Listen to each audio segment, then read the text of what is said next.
Class 9-এর পাঠ্য আকাশে 7টি তারা। এটিও কবি জীবনানন্দ দাশ রচিত রূপসী বাংলা কাব্যগ্রন্থের অন্তর্গত একটি কবিতা। এটি পশ্চিমবঙ্গ সরকারের পাঠ্য এবং সিবিএসসিরও পাঠ্য। কবিতাটির নাম আকাশে 7টি তারা, লিখেছেন কবি জীবনানন্দ দাশ। এরই মাঝে বাংলার প্রাণ, এই উক্তির মাধ্যমে কবি কোথায় কিভাবে বাংলার প্রাণকে অনুভব করেছেন আলোচনা করো। খুব ইম্পর্টেন্ট এই লাইনটা, ভীষণ ভীষণ ইম্পর্টেন্ট। এরই মাঝে বাংলার প্রাণ।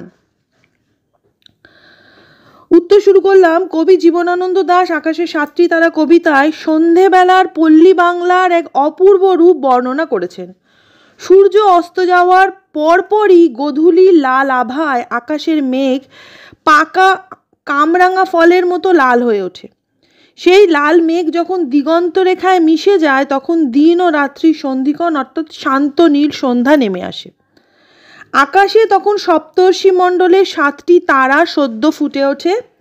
ঘাসের ওপর বসে আকাশের দিকে তাকিয়ে কবির মনে হয় যেন এক এলোকেশী কন্যার আবির্ভাব হয়েছে। মাটির বুকে ধীরে ধীরে নেমে আসা সন্ধ্যার অন্ধকার যেন সেই কন্যার ছড়িয়ে পড়া কালো চুলের রাশি। জীবন্ত মানবীর চুলের মতো সেই অন্ধকারের স্পর্শ কবি অনুভব করেন। তার মনে হয় হিজল, কাঁঠাল, জামের পাতায় সেই কন্যার চুলের আদর মাখা চুমার স্পর্শ অন্ধকার রূপে ঝরে পড়ে। গাছপালা, লতাপাতা, মাটি, জল, মানুষ, এমনকি মনুষ্যেতর প্রাণী সবার গন্ধ মিশে তৈরি হয় সেই কন্যার চুলের মিষ্টি গন্ধ। এইভাবেই কবি প্রকৃতি এবং জীবজগৎকে মিলিয়ে প্রাণময়ী বাংলাকে অনুভব করেছেন, যেখানে প্রকৃতি হয়ে উঠেছে এক জীবন্ত সত্তা।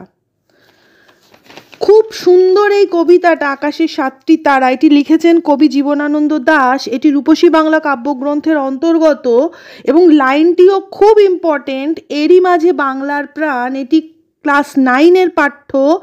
প্রথম পর্যায়ক্রমিক পরীক্ষায় কবিতাটি রয়েছে, তাই প্রশ্নটি তোমরা অবশ্য করে পড়ো এবং ভালো লাগলে একটা লাইক করো, শেয়ার করো এবং এখনও যারা ধারাপাতকে সাবস্ক্রাইব করোনি তারা প্লিজ সাবস্ক্রাইব করে নিও। আমি শর্মিষ্ঠা ধারাপাতকে সঙ্গে নিয়ে নতুন ভিডিও নিয়ে খুব তাড়াতাড়ি আবার ফিরে আসছি।